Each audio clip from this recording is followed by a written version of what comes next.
5 tips to make you a better actor. We all want to continue to grow as artists.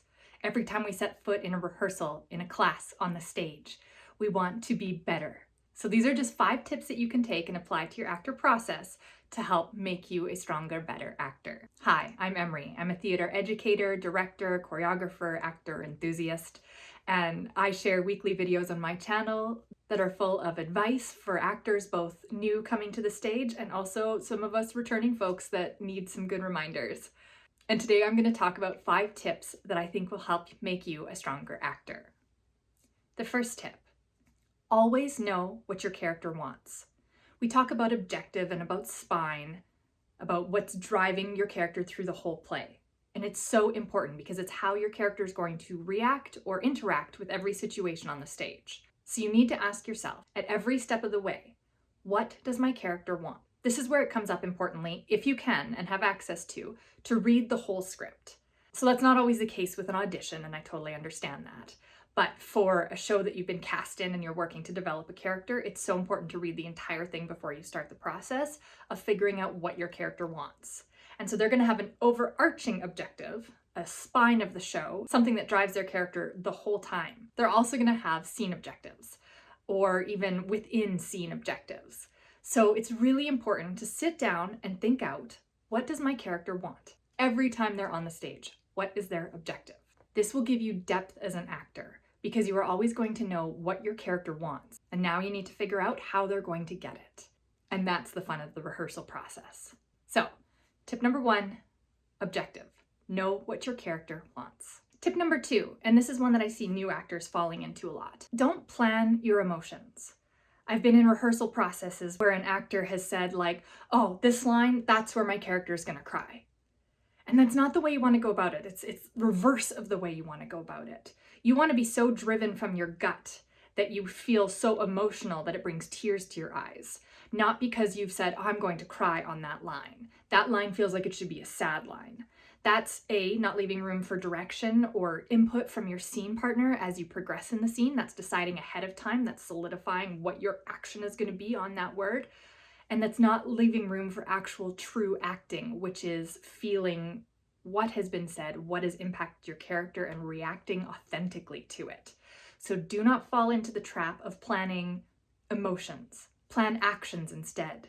Your good old ing verb words, things that you can do to affect and be affected by the scene.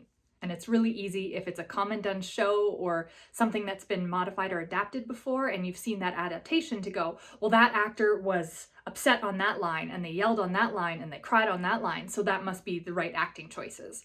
You don't want to pre-plan that.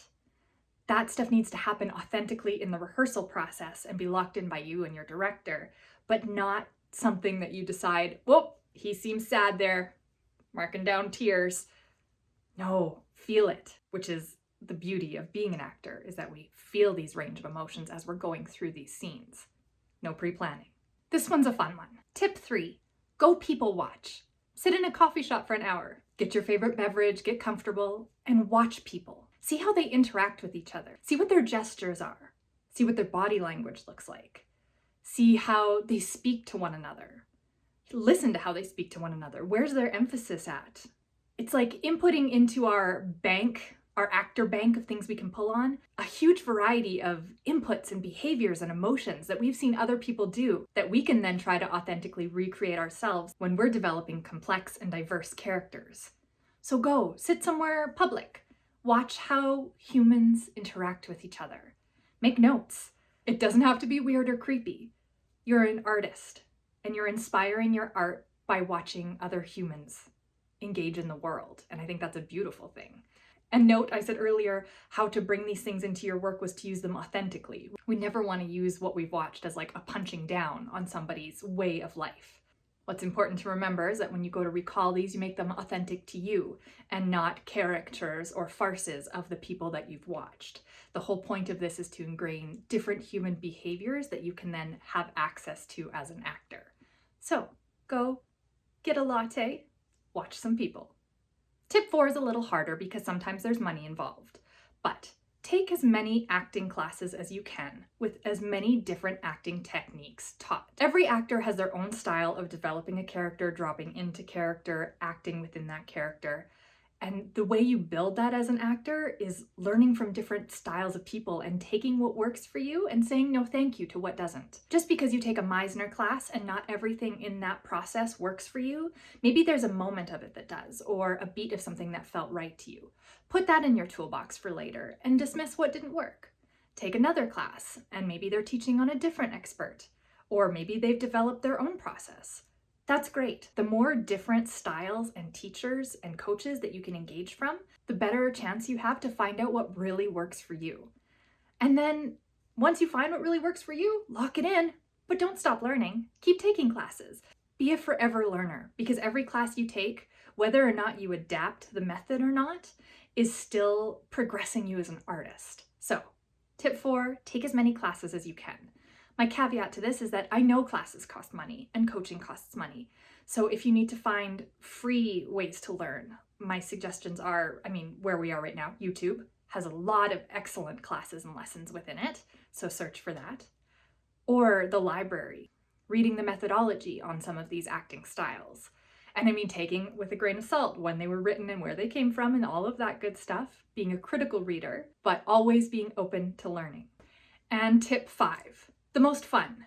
Experience life. We get so caught up in being an actor and doing actor things that sometimes we don't do other things.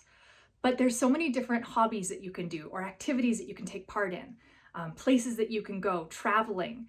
All of these things broaden your life experience. The more life experiences that you have, the more strings that you have then to pull on when you're acting. You've experienced more of life, therefore you have more experiences to pull from as an actor. So don't just fill your life with acting classes, which I know is counterintuitive to my last point. But yeah, sign up for an acting class, but then maybe also sign up for a hip hop class and go try that and have fun and see what that's like. And then maybe sign up for another acting class and then maybe go learn how to roller skate. Everything that you do brings an experience into your life, a feeling. Maybe it's frustration, maybe it's failure, but then you have that to pull on the next time your character is going through that. You've got a very tangible feeling. I tried to learn how to roller skate and I sucked at it and I failed. That is a terrible feeling, but I have now felt it. And now when I have a character that is failing at something, I have a knowledge of what that's like. And I can choose to pull on that if I would like to as an actor.